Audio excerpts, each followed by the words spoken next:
ಬನ್ನಂಜೆಯವರ ಬದುಕು ಬರಹಗಳ ವಿಷಯವಾಗಿ 3 ಜನ ಮಾತಾಡಿದ್ದಾರೆ. ನಾನು ಮಾತಾಡಬೇಕಾದದ್ದೇನೂ ಇಲ್ಲ, ಆದರೂ ಮಾತಾಡಬೇಕಾದದ್ದಿದೆ. ಮಹಾಭಾರತವನ್ನು ನೋಡುವಾಗ ಯದೆ ಹಾಸ್ಯ ತದನ್ಯತ್ರ ಎನ್ನೇ ಹಾಸ್ಯ ನಕುತ್ರಚಿತ್ ಅಂತ ಹೇಳ್ತಾರೆ. ಮಹಾಭಾರತದಲ್ಲಿ ಇಲ್ಲದೆ ಇರುವುದು ಏನೂ ಇಲ್ಲ ಅಂತ, ಏನಿದೆಯೋ ಅದೆಲ್ಲ ಮಹಾಭಾರತದಲ್ಲಿದೆ ಅಂತ. ಹಾಗೆ ಬನ್ನಂಜೆಯವರ ಬದುಕು ಬರಹವನ್ನು ನೋಡುವಾಗ ಬನ್ನಂಜೆಯವರಲ್ಲಿ ಇಲ್ಲದೆ ಇರುವುದು ಏನೂ ಇಲ್ಲ. ವೇದಗಳಿದೆ, ಉಪನಿಷತ್ತುಗಳಿದೆ, ಬೇಂದ್ರೆಯವರಿದ್ದಾರೆ, ವಚನ ಸಾಹಿತ್ಯ ಇದೆ, ದಾಸ ಸಾಹಿತ್ಯ ಇದೆ, ಯಾವುದಿಲ್ಲ ಬನ್ನಂಜೆಯವರ ಬರಹದಲ್ಲಿ. ಹಾಗಾಗಿ ಮಹಾಭಾರತದ ಮಾತನ್ನ ನಾವೇನು ಹೇಳುತ್ತೇವೆ ಅದು ಬನ್ನಂಜೆಯವರ ಬರಹಕ್ಕೆ ತುಂಬಾ ಸಮನ್ವಯವಾಗ್ತದೆ ಅಂತ ನಾವು ಭಾವಿಸ್ತೇವೆ. ಇದು ಬನ್ನಂಜೆಯವರ ಒಂದು ಮುಖ. ಆದರೆ ಇನ್ನೊಂದು ಮುಖ ಏನು ಅಂದ್ರೆ ನಮ್ಮ ವೇದ ಪ್ರಪಂಚ. ಅವರು ಬರೆದದ್ದು ವೇದಗಳ ಸಂದೇಶ ಅಂತ ಒಂದು ಪುಸ್ತಕ ಬರೆದಿದ್ದಾರೆ. ಈ ತನಕ ವೇದಗಳ ಬಗ್ಗೆ ಅಷ್ಟು ಕರಾರುವಾಕ್ಕಾಗಿ ವೇದಗಳ ಪರಿಚಯಾತ್ಮಕವಾಗಿರ್ತಕ್ಕಂತಹ ವಿಷಯವನ್ನ ಬನ್ನಂಜೆಯವರ ತರಹ ಯಾರೂ ಬರೆದಿಲ್ಲ. ಇದು ಬನ್ನಂಜೆಯವರ ಸಾಧನೆ, ಇದು ಅವರ ಪರಿಶ್ರಮ. 10 ಉಪನಿಷತ್ತುಗಳಿದ್ದಾವೆ. ನಮ್ಮಲ್ಲಿ ಸಂಸ್ಕೃತದ ಗ್ರಂಥಗಳನ್ನ ಅರ್ಥ ಮಾಡಿಕೊಳ್ಳೋದೇ ಬಹಳ ಕಷ್ಟ. ಆದರೆ ವೇದಗಳಿಗೆ ವ್ಯಾಖ್ಯಾನ ಬರೆಯುವುದು, ಉಪನಿಷತ್ತುಗಳಿಗೆ ವ್ಯಾಖ್ಯಾನ ಬರೆಯುವುದು ಅಂದ್ರೆ ಅದು ನಾವು 7 ಶತಮಾನಗಳ ಹಿಂದೆ ಹೋಗಬೇಕು.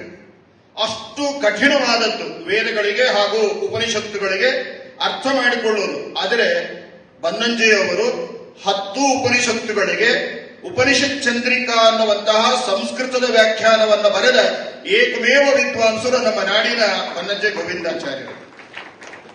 ಅದೇ ರೀತಿಯಾಗಿ ನಮ್ಮ ವಿಜಯಸಿಂಹಾಚಾರ್ಯರು ಉದಾಹರಣೆ ಮಾಡಿದ ಆಚಾರ್ಯ ಮಧ್ವರು ರಚನೆ ಮಾಡಿದ ಮಹಾಭಾರತ ತಾತ್ಪರ್ಯ ನಿರ್ಣಯ, ಅದರಲ್ಲಿ 5,000 ಶ್ಲೋಕ ಇದೆ.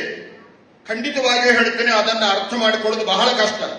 ಆದರೆ ಆ 5,000 ಶ್ಲೋಕಗಳಿಗೆ ಸಂಸ್ಕೃತದಲ್ಲಿ ವ್ಯಾಖ್ಯಾನ ಮಾಡಿದ ಅದ್ವಿತೀಯ ವಿದ್ವಾಂಸರು ಬನ್ನಂಜೆ ಗೋವಿಂದಾಚಾರ್ಯರು. ಈ ಮುಖವನ್ನು ನಾವು ಅರಿತುಕೊಳ್ಳಬೇಕು. ಅದೇ ರೀತಿಯಾಗಿ ಭಾಗವತದಲ್ಲಿ 18,000 ಶ್ಲೋಕ ಇದೆ. ಆ 18,000 ಶ್ಲೋಕಾತ್ಮಕವಾಗಿರ್ತಕ್ಕಂತಹ ಭಾಗವತಕ್ಕೆ ಆಚಾರ್ಯ ಮಧ್ವರು ಭಾಗವತ ತಾತ್ಪರ್ಯ ಅಂತ ಬರೆದಿದ್ದಾರೆ. ಅದಕ್ಕೆ ಬನ್ನಂಜೆಯವರು ಬರೆದಂತಹ ವ್ಯಾಖ್ಯಾನವನ್ನ ಇವತ್ತು ಓದಿ ಅರಗಿಸಿಕೊಳ್ಳಿಕ್ಕಾಗುವುದಿಲ್ಲ. ಅಷ್ಟು ವಿಶಿಷ್ಟವಾಗಿರತಕ್ಕಂತಹ ವ್ಯಾಖ್ಯಾನವನ್ನ ಬನ್ನಂಜೆ ಗೋವಿಂದಾಚಾರ್ಯರು ಬರೆದಿದ್ದಾರೆ. ಇದು ಒಂದು ಮುಖ. ಆದರೆ ರಾಮಾಯಣದಲ್ಲಿ 24,000 ಶ್ಲೋಕ, ಮಹಾಭಾರತದಲ್ಲಿ 1,00,000 ಶ್ಲೋಕ. ಮಹಾಭಾರತ ಇರಬಹುದು, ರಾಮಾಯಣ ಇರಬಹುದು, ಭಾಗವತ, ಯಾವುದೇ ಒಂದು ಗ್ರಂಥವನ್ನ ಅವರು ಪ್ರವಚನ ಮಾಡುವಾಗ ತಾವೆಲ್ಲ ನೋಡಿದ್ದೀರಿ, ಎದುರುಗಡೆ ಯಾವ ಪುಸ್ತಕ ಇಲ್ಲ, ಯಾವ ಚೀಟಿ ಇಲ್ಲ, ಯಾವ ನೋಟ್ಸ್ ಇಲ್ಲ, ಎಲ್ಲವೂ ಅವರ ಮಸ್ತಕದಲ್ಲಿ ಇತ್ತು.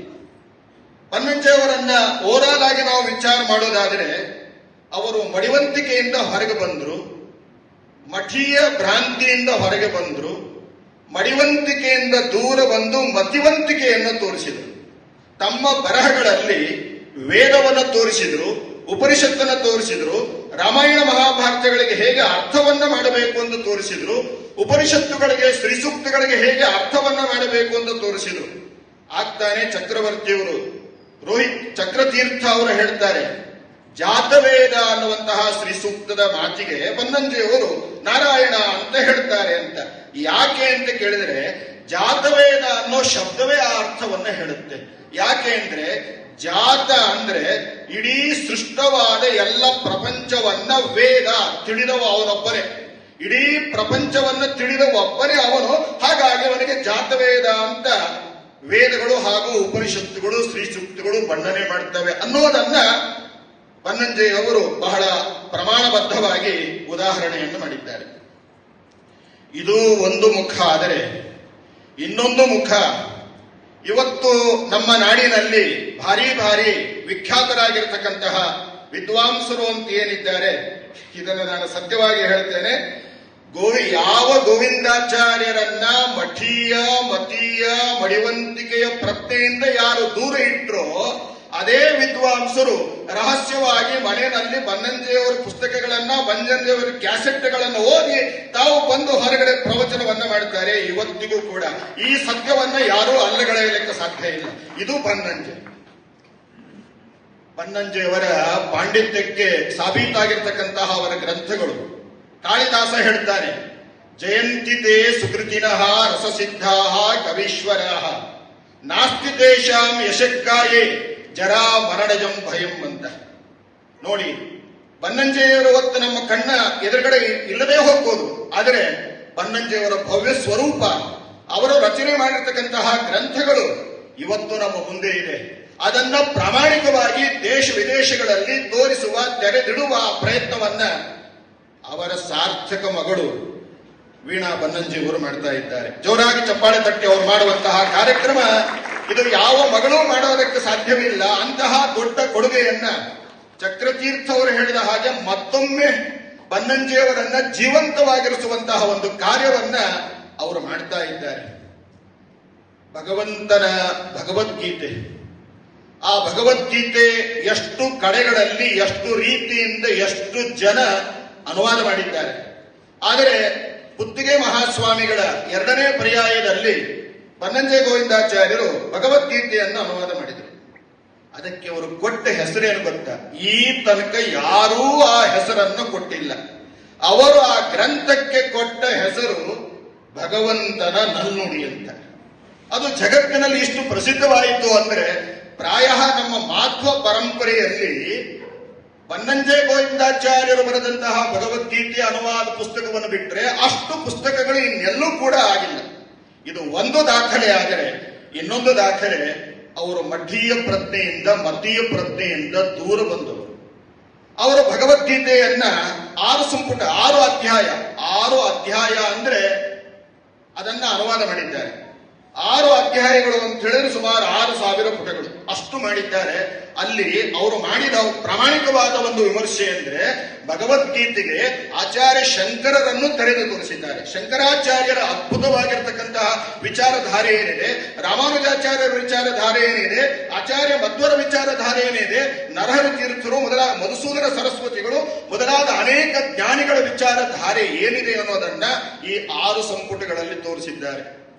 6 ಬೆಟ್ಟದಷ್ಟಿದೆ. ಆದರೆ ಕಾಲ ನಿಯಾಮಕ ಪರಮಾತ್ಮನ ಕರೆಗೆ ಹೋಗೊಟ್ಟು 6ಕ್ಕೆ ನಿಂತು ಹೋಯಿತು. ಮುಂದೆ ಅದನ್ನು ಯಾರು ಮಾಡ್ತಾರೋ ಗೊತ್ತಿಲ್ಲ. ಆದ್ರೆ ನನಗನ್ನಿಸುತ್ತೆ ಆ 6 ಸಂಪುಟ 6 ಅಧ್ಯಾಯ ಮಾಡಿದ್ದಾರೆ ಬನ್ನಂಜೆಯವರು.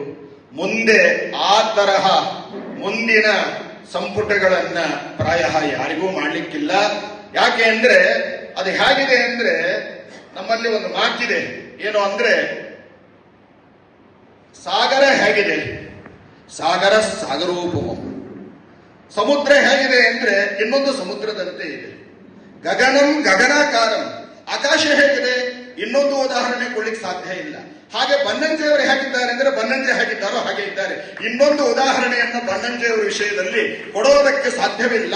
ಅಷ್ಟು ಎತ್ತರಕ್ಕೆ ಇರತಕ್ಕಂತಹ ಮಠೀಯ ಮತೀಯ ಎಲ್ಲ ಭ್ರಾಂತಿ ಎಲ್ಲ ಮಡಿವಂತಿಕೆಯನ್ನ ದೂರ ಸರಿಸಿ ಸಮಾಜದಲ್ಲಿ ಮೆಟ್ಟಿ ನಿಂತವರು ಯಾರು ಅಂತ ಕೇಳಿದ್ರೆ ಬನ್ನಂಜೆ ಗೋವಿಂದಾಚಾರ್ಯರು. ಅವರಿಗೆ ಒಂದು ಬಿರುದು ಕೊಟ್ಟವರು ಯಾರು ಅಂದ್ರೆ ತಾವೆಲ್ಲ ನಮ್ಮ ಗುರುಗಳಾದ ಪೇಜಾವರ ಶ್ರೀಗಳನ್ನು ನೋಡಿದ್ದೀರಿ. ಆ ಪೇಜಾವರ ಸ್ವಾಮಿಗಳ ಗುರುಗಳು ಯಾರು ಅಂದ್ರೆ ಪೇಜಾವರ ಸ್ವಾಮಿಗಳಂಥವರನ್ನ ಜಗತ್ತಿಗೆ ಕೊಟ್ಟ ಮಹಾನುಭಾವರು ವಿದ್ಯಾಮಾನ್ಯ ತೀರ್ಥರು ಅಂತ ಇದ್ರು. ಆ ವಿದ್ಯಾಮಾನ್ಯ ತೀರ್ಥರು ಬನ್ನಂಜೆ ಗೋವಿಂದಾಚಾರ್ಯರಿಗೆ ಇಡೀ ಪ್ರಪಂಚದಲ್ಲಿ ಕೊಟ್ಟ ಮೊದಲ ಬಿರುದು ಯಾವುದು ಅಂತ ಕೇಳಿದರೆ ವಿದ್ಯಾವಾಚಸ್ಪತಿ ಅಂತ. ಆ ವಿದ್ಯಾವಾಚಸ್ಪತಿ ಹಾಗೂ ವಿದ್ಯಾ ರತ್ನಾಕರ ಅನ್ನುವಂತಹ ಬಿರುದು ಏನಾಯಿತು ಅಂದ್ರೆ ಪ್ರಾಯ ಆ ಬಿರುದು ಬನ್ನಂಜೆ ಗೋವಿಂದಾಚಾರ್ಯರಿಗೆ ಕೊಟ್ಟದ್ದರಿಂದ ಬನ್ನಂಜೆಯವರಿಗೆ ಭೂಷಣ ಬಂದದ್ದಲ್ಲ, ಆ ಬಿರುದುಗಳಿಗೆ ಭೂಷಣ ಬಂತು. ಅಂತಹ ಒಂದು ಕಾರ್ಯವನ್ನ ಬನ್ನಂಜೆಯವರು ತಮ್ಮ ಜೀವನದಲ್ಲಿ ಮಾಡಿದ್ದಾರೆ. ಅವರ ಬಗ್ಗೆ ಹೇಳಬೇಕು ಅಂದ್ರೆ ಬಹಳ ಇದೆ, ಸಮಯ ಕಡಿಮೆ ಇದೆ. ನನಗೂ ಅವರಿಗೂ ಅವಿನಾಭಾವವಾದ ಸಂಬಂಧ. ಸುಮಾರು 40 ವರ್ಷಗಳ ಹಿಂದೆ ಪುತ್ತಿಗೆ ಮಠದ ಸುಗುಣಮಾಲಾ ಪತ್ರಿಕೆ, ಆ ಪತ್ರಿಕೆಯಲ್ಲಿ ಗೋವಿಂದಾಚಾರ್ಯರು ವೇದಗಳ ಸಂದೇಶ ಹಾಗೂ ಭಗವದ್ಗೀತೆಯ ಅನುವಾದವನ್ನು ಮಾಡ್ತಾ ಇದ್ದೆ. ಆವಾಗ ನಾನು ಈಶಾವಾಸ್ಯ ಉಪನಿಷತ್ತನ್ನ ನಾನು ಬರೀತಾ ಇದ್ದೆ. ಅದರಲ್ಲಿ ಇರೋದು ಕೇವಲ 16 ಮಂತ್ರಗಳು. ಇನ್ನು ಕೆಲವು 18 ಮಂತ್ರಿಗಳು. ಆ ಗೊಂದಲ ಬೇಡ. ಸರಿ, ಅದನ್ನ ನಾನು ಸುಮಾರು 4 ವರ್ಷ ಅನುವಾದ ಮಾಡಿದಾಗ ಬನ್ನಂಜೆಯವರು ಬಹಳ ಸಂತೋಷವನ್ನು ಹೊಂದಿ ಈ ತರಹ ಬರೆಯಬೇಕು ಅಂತ ನಮಗೆ ಆ ರೀತಿಯಾದ ಒಂದು ವಿಶೇಷವಾದ ಅಭಿಮಾನವನ್ನು ತೋರಿಸಿದ್ದಾರೆ. ಆಗ್ತಾನೆ ನಮ್ಮ ರಮೇಶಾಚಾರ್ಯರು ಹೇಳಿದ ಹಾಗೆ ಬಾಗಲಕೋಟೆಗೆ ಗಾಯತ್ರಿ ಹೇಳೋದಕ್ಕೆ ಬಂದಿದ್ದಾರೆ. ಅದೇ ರೀತಿಯಾಗಿ ಮಹಾಭಾರತ ಪ್ರವಚನ ಮಾಲಿಕೆಗೆ ಬಂದಿದ್ದಾರೆ. ಅನೇಕ ಬಾರಿ ಈ ಒಡನಾಟ ಈ ಮಣ್ಣಿಗೆ ಇದೆ. ಹಾಗಾಗಿ ಈ ಮಣ್ಣಿಗೆ ಬನ್ನಂಜೆಯವರ ಒಡನಾಟ ಇರೋದಕ್ಕೆ ಇವತ್ತು ಸೋಮವಾರ ಅವರ ಕಾರ್ಯಕ್ರಮ ಆಗ್ತಾ ಇದೆ. ಯಾಕೆ ಅಂದ್ರೆ ಅವರು ಹುಟ್ಟಿದ್ದು ಸೋಮವಾರ, ಇವತ್ತಿರೋದು ಸೋಮವಾರ. ವೀಣಾ ಬನ್ನಂಜೆಯವರು ಹೇಳಿದ ಹಾಗೆ ಸೋಮ ಅಂದ್ರೆ ಚಂದ್ರ, ಆ ಚಂದ್ರ ಮನಸ್ಸಿನ ನಿಯಾಮಕ. ನಮ್ಮೆಲ್ಲರ ಮನಸ್ಸನ್ನ, ಇಡೀ ಜಗತ್ತಿನ ಮನಸ್ಸನ್ನ ನಿಯಂತ್ರಣ ಮಾಡಿದವರು, ತನ್ನೆಡೆಗೆ ಆಕರ್ಷಣೆ ಮಾಡಿದವರು ಬನ್ನಂಜೆ ಗೋವಿಂದಾಚಾರ್ಯರು. ಹಾಗಾಗಿ ಸೋಮವಾರ ಇವತ್ತು ಸಾರ್ಥಕವಾಗಿದೆ ಅಂತ ನಾವು ಭಾವಿಸ್ತಾ ಇದ್ದೇವೆ. ಹಾಗಾಗಿ ಬನ್ನಂಜೆ ಗೋವಿಂದಾಚಾರ್ಯರ ಬಗ್ಗೆ ನಮ್ಮ ಆತ್ಮೀಯ ವಿದ್ವಾಂಸರು ಬಹಳ ಪರಿಶ್ರಮ. ಬನ್ನಂಜೆಯವರ ಶಿಷ್ಯರು ಅಂದ್ರೆ ಮಾತಾಡೋ ಹಾಗಿಲ್ಲ, ಅಷ್ಟು ಅದ್ವಿತೀಯವಾಗಿರ್ತಕ್ಕಂತಹ ಪಾಂಡಿತ್ಯ. ಅವರು ಸಂಗ್ರಹ ರಾಮಾಯಣವನ್ನ ಅನುವಾದ ಮಾಡಿದ್ದಾರೆ. ಅದು ಬಹಳ ಅನನ್ಯ. ಅಂತಹ ಒಬ್ಬ ಆಚಾರ್ಯರು ನಮ್ಮ ಜೊತೆಗೆ ಇದ್ದಾರೆ. ನಾಡಿನ ಅನೇಕ ಪ್ರಖ್ಯಾತರಾಗಿರತಕ್ಕಂತಹ ಸಾಧಕರು ಇದ್ದಾರೆ. ನಮ್ಮೆದುರುಗಡೆ ಅನೇಕ ಸಾಧಕರಿದ್ದಾರೆ. ಇವರೆಲ್ಲರನ್ನು ಕೂಡ ಅಭಿನಂದನೆಯನ್ನು ಮಾಡುತ್ತಾ ಈ ಕಾರ್ಯಕ್ರಮವನ್ನ ಸಂಯೋಜನೆ ಮಾಡಿರತಕ್ಕಂತಹ ನಮ್ಮ ಬನ್ನಂಜೆಯವರ ಆತ್ಮವೇ ಪುತ್ರನಾಮಾಸಿ ಅಂತ ಹೇಳಿದ ಹಾಗೆ ಒಂದು ರೂಪದಿಂದ ನಾವು ಬನ್ನಂಜೆಯವರನ್ನ ಅವರ ಮಗಳಲ್ಲಿ ಕಾಣ್ತಾ ಇದ್ದೇವೆ. ಅಷ್ಟು ಪ್ರಖರವಾಗಿರ್ತಕ್ಕಂತಹ ನಿಖರವಾದ ನಿರ್ಧಾರಿತವಾದ ಒಂದು ಪಾಂಡಿತ್ಯದಿಂದ ವೀಣಾ ಬನ್ನಂಜೆಯವರು ಮಾತುಗಳನ್ನು ಹೇಳುತ್ತಾರೆ. ಬನ್ನಂಜೆಯವರು ಎಷ್ಟು ಆಕರ್ಷಣೆ ಮಾಡಿದ್ರೋ ಅದೇ ರೀತಿಯಾದ ಆಕರ್ಷಣೆಯಿಂದ ಅವರು ಮಾತುಗಳನ್ನ, ಪ್ರವಚನಾದಿಗಳನ್ನ ಮಾಡ್ತಾ ಇದ್ದಾರೆ. ಈ ಕಾರ್ಯಕ್ರಮದ ಸಂಯೋಜನೆಯಲ್ಲಿ ನಮ್ಮ ನಾಡಿನ ಪ್ರಖ್ಯಾತ ನೇತ್ರ ತಜ್ಞರಾಗಿರ್ತಕ್ಕಂತಹ ನಮ್ಮ ಗಿರೀಶ್ ಮಾಸೂರ್ಕರ್ ಅವರು, ನಾವು ಎಲ್ಲ ಸೇರಿ ಈ ಕಾರ್ಯಕ್ರಮವನ್ನು ಮಾಡೋಣ ಅಂತ ನಮ್ಮ ಪಾಲಿಗೆ ಇದೊಂದು ದೊಡ್ಡ ಬಂದ ಭಾಗ್ಯ. ಇದು ಭಾಗ್ಯ, ಇದು ಭಾಗ್ಯ, ಇದು ಭಾಗ್ಯವಯ್ಯ ಅಂತ ಹೇಳ್ತಾ ನಮ್ಮನ್ನು ಸೇರಿಸೋದಕ್ಕೆ ಅವರ ಮಾತು ಆರಂಭದಲ್ಲಿ ಕೇಳಿದ್ವಿ. ನಾವು ಅವರ ಮಾತನ್ನು ಕೇಳೋದು ಅಂದ್ರೆ ಬಹಳ ಸಂತೋಷ. ನಾವು ಒಳ್ಳೆಯ ಮಾತಿಗೆ ಗುರುರಾಜ್ ಕರ್ಜಿಗೆಯವರನ್ನು ಹುಡುಕೊಂಡು ಹೋಗ್ಬೇಕಾಗಿಲ್ಲ. ನಮ್ಮ ಮನಹಳ್ಳಿ ಸರ್ ಮಾತಾಡೋದನ್ನು ಕೇಳಿದ್ರೆ ಗುರುರಾಜ್ ಕರ್ಜಿಯವರ ಮಾತನ್ನು ಕೇಳಿದಷ್ಟು ಸಂತೋಷ ನಮಗಾಗ್ತಾ ಇದೆ. ಅಂತಹ ಒಂದು ಒಳ್ಳೆಯ ಮಾತುಗಾರಿಕೆಯನ್ನ ಅವರು ಪಡೆದುಕೊಂಡಿದ್ದಾರೆ ಅಂತ ಹೇಳ್ತಾ ನಾವೆಲ್ಲ ಬಾಗಲಕೋಟೆಯವರು ಹೆಮ್ಮೆ ಪಡಬೇಕಾದ ವಿಷಯ. ಶ್ರೀಮತಿ ಡಾಕ್ಟರ್ ಮೀನಾ ಚಂದಾವರ್ಕರ್ ಅವರು ನಮ್ಮ ನಾಡಿನ ಮಹಾನ್ ಸಾಧಕಿ. ಅವರು ವೈಸ್ ಚಾನ್ಸಲರ್ ಆಗಿ ಕಾರ್ಯವನ್ನ ನಿರ್ವಹಣೆ ಮಾಡಿದ್ದಾರೆ. ಜೊತೆಗೆ ಈಗಲೂ ಕೂಡ ಅವರು ಕಾರ್ಯಪ್ರವೃತ್ತರೇ ಆಗಿದ್ದಾರೆ. ಅಂತಹ ಎಲ್ಲ ಸಾಧಕರನ್ನು ಕೂಡ ಹಾಗೂ ಎದುರುಗಡೆ ಇರತಕ್ಕಂತಹ ಎಲ್ಲ ಸಾಧಕರನ್ನು ನಮಿಸ್ತಾ 2 ಮಾತುಗಳನ್ನ ಮುಕ್ತಾಯ ಮಾಡ್ತಾ ಇದ್ದೇವೆ. ಶ್ರೀ ಹರೇ ನಮಃ, ಶ್ರೀ ಕೃಷ್ಣಾಯ ನಮಃ. ಬನ್ನಂಜೆಯವರು ಒಂದು ಶ್ಲೋಕ ಹೇಳುತ್ತೇನೆ. ಅವರು ಪ್ರವಚನ ಆರಂಭ ಮಾಡುವಾಗ ಈ ಶ್ಲೋಕ ಹೇಳ್ತಾ ಇದ್ರು. ಜಯತಿ ಪರಾಶರ ಸೂನು ಸತ್ಯವತಿ ಹೃದಯ ನಂದನೋ ವ್ಯಾಸಃ ಯಸ್ಯ ಹಾಸ್ಯ ಕಮಲ ಗಲಿತಂ ವಾಂಗ್ಮಯಮೃತಂ ಜಗತ್ ಪಿಬತಿ ಭುಜಗ ಭೋಗಾಭಮುದ್ಯಮ್ಯ ಹೃದ್ಯಂ ನಿಜ ಭುಜಂ ದಕ್ಷಿಣಂ ಲಕ್ಷಣಾಢ್ಯಂ ಲಲಿತ ಮುದ್ರಿಕ್ತ ವಿಜ್ಞಾನ ಮುದ್ರಂ ಭಜ ಭಜಮಿನಂತಂ ಇತ್ಯಾಲಪಂತಂ ಭವದೋಷ್ಣೇನ ತತಪ್ಯಮಾನಾನ್ ಭುವಿ ಪರಂ ನಾಥಮಪ್ರೇಕ್ಷಮಾಣಾನ್ ಭುವನಮಾನ್ಯೇನ ಚ ಅನ್ನೇನ ದೋಷ್ಣಾ ಭವತು ಭೀರ್ಮಾ ಇತಿ ನ ಸಾಂತ್ವಯಂತಂ ಪ್ರಣತವಾನ್ ಪ್ರಾಣಿನಾಂ ಪ್ರಾಣಭೂತಂ ಪ್ರಣತಿಭಿಃ ಪ್ರೀಣಯೇ ಪೂರ್ಣಬೋಧಂ. ಶ್ರೀಹರೇ.